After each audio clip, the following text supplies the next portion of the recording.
DARVO is a common manipulation strategy used by psychological abusers. It stands for deny, attack, and reverse victim and offender. So basically they'll deny they're emotionally abusing you and then will attack you for even confronting them about it, which will then allow them to play the victim while they make you feel like the offender. For example, you might say, I feel really neglected by you. And they'll respond with, do you know how much I've done for you? How much I've sacrificed for you? I can't believe how ungrateful you are. I'm sorry. I can't be around this right now. Please leave. I need to protect myself from these attacks on my character. The emperor, the conqueror, the champion, the lion is here.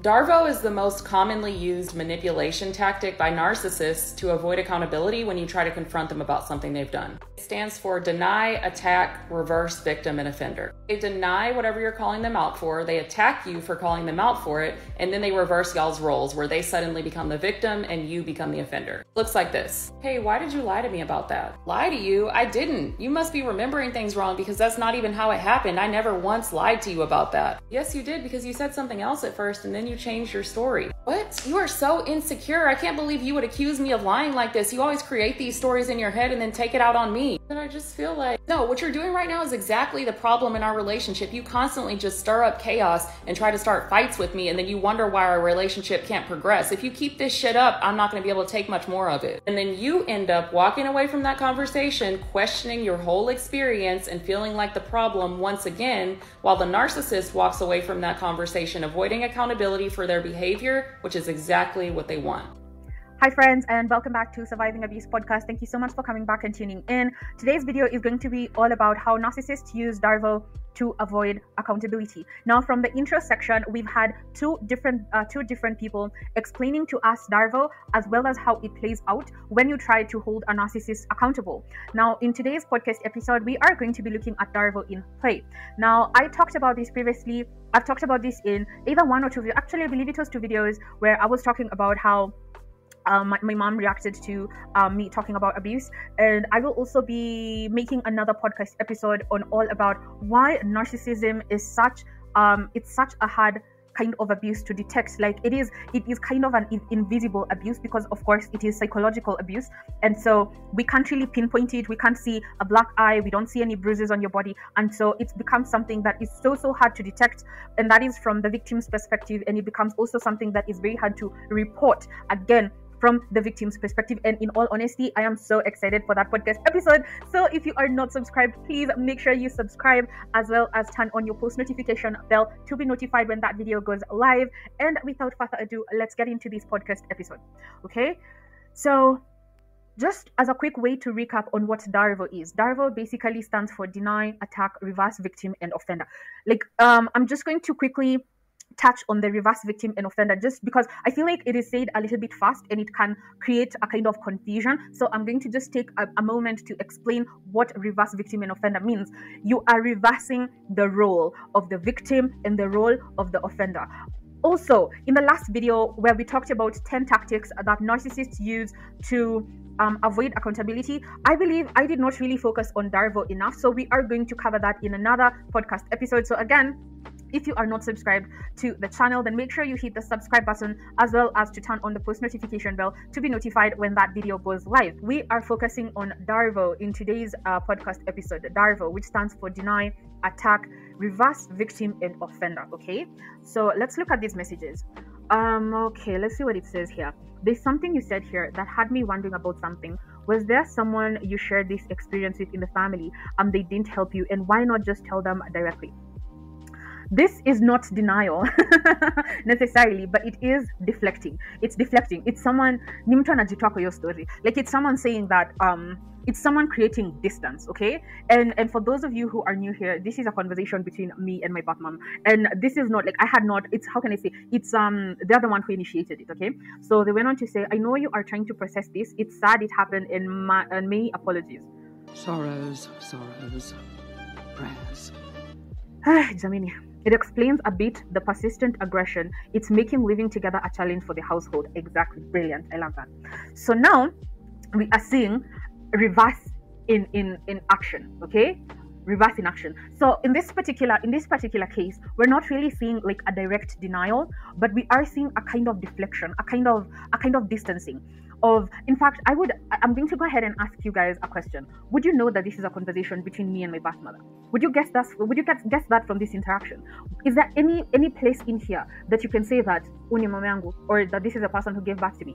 And if any line in here says that, then definitely let me know in the comment section down below, just in case I missed it, just in case I'm quote unquote being over sensitive or whatever. Because I honestly, I was looking at these messages and I was like, you know what? I would never know. I would never, ever know if this was not about me. If this was a friend of mine who showed me this message and was like, who do you think sent me this message? Or who do you think I'm talking to in this message? I would know. I wouldn't know. I hate to say it. I hope I don't sound ridiculous. I don't know who this man is. I mean, he could be walking down the street. I wouldn't know a thing. Sorry to this man. And so I just looked at that and I was like, this is so interesting. This is so interesting. And I'll tell you why that's so interesting. I was, or maybe we can talk about that in a different podcast episode, so that the topics are not muddled or that there's no confusion. So I'm definitely going to, as you can see, there's a lot of material for the Surviving Abuse podcast. So definitely make sure you stay tuned. But anyway, I just found that to be really interesting and really fascinating. So you can see here that although the attack is not direct, we can see that the attack is built like really in a very subtle way, that someone would be like, I can't point to aggression because it's been done like very diplomatically, but we can see that already the reversing of the roles of the victim and the offender are like, that is what is being done. The reversal of the roles of the victim versus the one who is the offender. You can see here, it's not about the fact that this child was neglected so that she was a prime target for being molested. Now it's becoming the focus is being shifted to the fact that she is persistently aggressive. I believe that anybody would be aggressive also if they were molested for 5 consecutive years. Like, I think anybody would be aggressive. I think anybody would be upset. I think that is a very reasonable response towards the person who you felt like should have been in your corner, should have been there to protect you and make sure that you're not the target of a pedophile. But you can see here that the reverse victim and offender is at play full force. And I'll just go ahead and read that message one more time before you move on for somebody who might have missed it. I know you're trying to process this. It's sad it happened and many apologies, which I said before, he's literally giving sorrow's prayers from Queen Charlotte. It explains a bit the persistent aggression. It's making living together a challenge for the household. So you can see that reverse victim and offender at play. Then we go on to see that she said, I think this could have been handled differently. Looking at present situation, guys, this is manipulation, what it built. Looking at present situation, is this the best forum? Now, let's just stop right there and discuss this at length, because I know that this is very prevalent in many narcissistic households, okay? Number one, you have to realize that narcissism and narcissistic abuse is a psychological abuse. Sijui mpaka hapo kama sisi wote tuko pamoja. Narcissistic abuse is psychological abuse, and it lies on a bed of manipulation. Hii syllabus inasonga polepole because nataka hata backbenchers wasiachwe nyuma. I want to make sure that we are together step by step, line by line, because this is so important. I really want us to see all the tools at play, and I want to see how the manipulation occurs. Now, narcissists can also pretend to care about you. Like, they will make a statement that is hurtful, like, you look fat, or you look like you've gained weight. I'm just saying that because I care about you. I'm just saying that because I'm your friend. Okay, that is a narcissist. That is something a narcissist will say. They'll say something really hurtful and then guise it under the facade of I care about you, or I'm somebody who cares about you, or I'm thinking about you. So let's look at the manipulation here. If you build, looking at present situation, is this the best forum? You are looking for employment, and the internet does not forget not to lie. I still your sentence okay, but let's just focus on the first part that makes sense. The internet has a way of immortalizing something, which is why I'm sharing about my abuse publicly, because this is something that had I dared to share privately, I'm pretty sure they would have psychologically manipulated the fuck out of me. That's something that I can bet my life on. Is that would have been, they would have used it against me. They would have used it to kill my credibility, and literally, it's easy, by the way, because again, I've talked about this in the previous episode, that narcissists are a type of psychopath, and in fact, all psychopaths are narcissists. And if I say something and you're like, Lavina, that is too left field, then I encourage you to Google it. I encourage you to pull up some academic papers on this. I encourage you to look up some journals on this. That all psychopaths are narcissists, and all narcissists have psychopathic tendencies. Like, why would I lie about something so serious, right? Like, these are psychopaths. The only difference between when something is diagnosed, thank you, Lavina, that's the word. The only difference between diagnosed psychopaths and diagnosed narcissists is the degree to which the psychopath has, the degree to which they have a sense of grandiosity. and the degree to which they're able to suppress their empathy.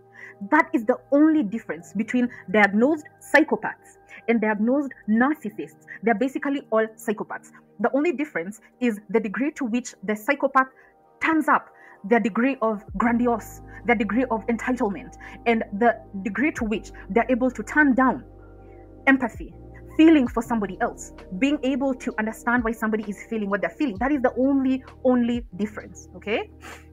So even as I talk about this and I treat this with the seriousness that it deserves, it is because this is very scary stuff. And we've come from many years of oppression, especially in the global south, I would say, that there have been a series of unfortunate events that have allowed really scary stuff like this to go unchecked. And so it's only fitting that because we now have the space and time to treat psychological abuse with the seriousness that it deserves, to go ahead and treat it with the seriousness that it deserves. Okay, so with that minor digression out of the way, let's come back and see what else, what other manipulation lay in wait for our lavender. Okay, so unfortunately, you could be tackling a big issue that could possibly work against you. Nothing good ever comes from sparing the people who take care of you in the mud. Okay, nothing good ever comes from smearing the people who take care of you in the mud. Okay, I can tell you that for free. Muge is not on the internet, but guess who is? You, me, and your other relatives who step in for you. Now, I've talked about this in the video / podcast episode where I was talking about my narcissistic mom's reaction to learning about my abuse, or to me talking about my abuse. And we talked about how the other family members who are not narcissists reacted.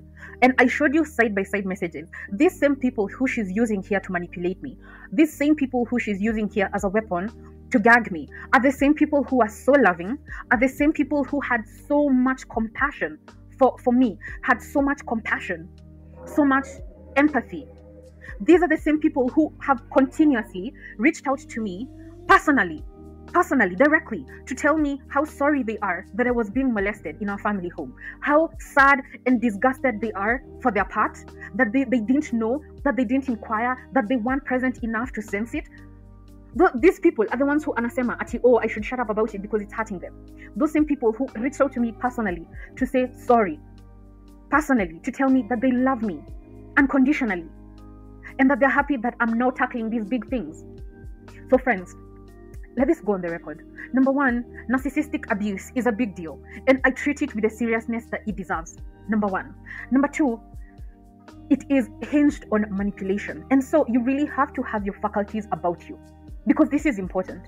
If you do not have your faculties about you, then I promise you, you will be manipulated until the end of the earth.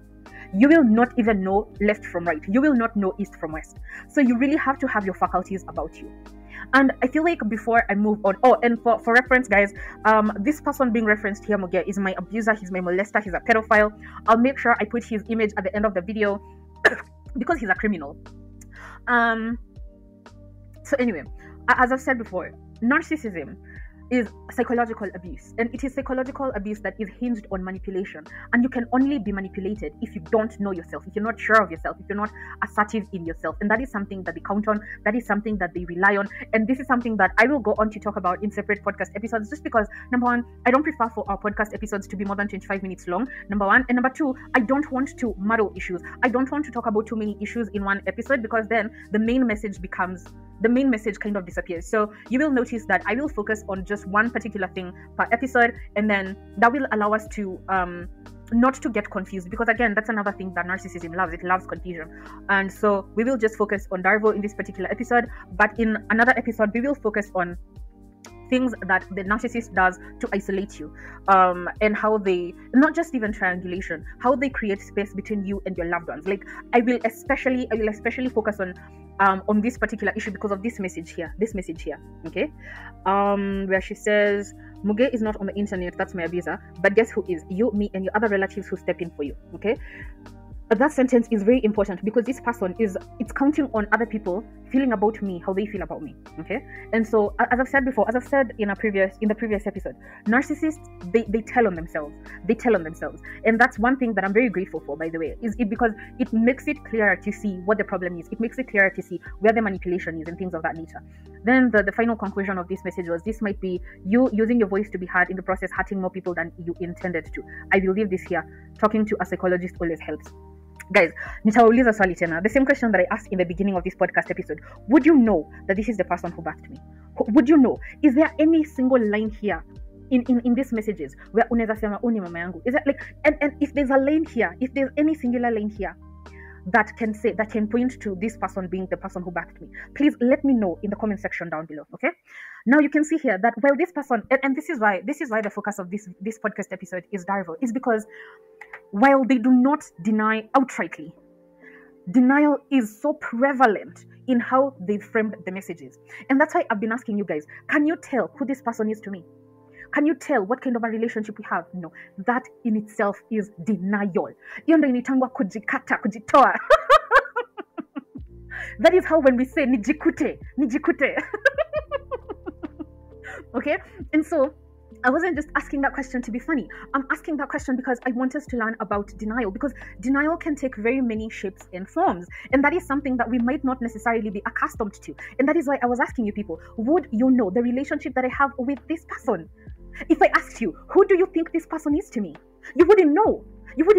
And that is denial. That is just another type of denial. And that is why today's focus was DARVO. Now, of course, we can use these messages to learn so many other things, so many other tactics that narcissists use to avoid accountability. But I wanted us to focus on DARVO because when I was reading these messages and I put my critical thinking hat on, I was like, you know what? I would not know what type of a relationship I have with this person if this was not about me. I wouldn't have a clue. I would not have a clue. And I found that to be so interesting. And I was like, you know what? That is worthy of a podcast episode. I feel like we should all talk about this and shed some light on this. It was so fascinating to me. And I found it to be so interesting. And I just want to share this with you all because I know that someone else might not pick up on this. And I'm very grateful for being a detail-oriented person, because it's only by looking at these messages over and over and over and over and over again that pattern became prevalent. That I was like, you know what? I would not know who this person is. And so I thought that was so interesting. And so I hope that if you are someone who is recovering from narcissistic abuse, I hope that this also blew your mind as it did my mind. And I hope that you learned from this and that you're able to detect this as a pattern moving forward in whatever narcissistic situation. Hopefully you wouldn't, but but if you do find yourself in a situation where you are in a position where this is happening, then hopefully this is going to help you out. Thank you so much for tuning in. As usual, if you are not subscribed, make sure you subscribe and turn on your post notification bell to be notified when more podcast episodes go live. And I'll see you in the next one.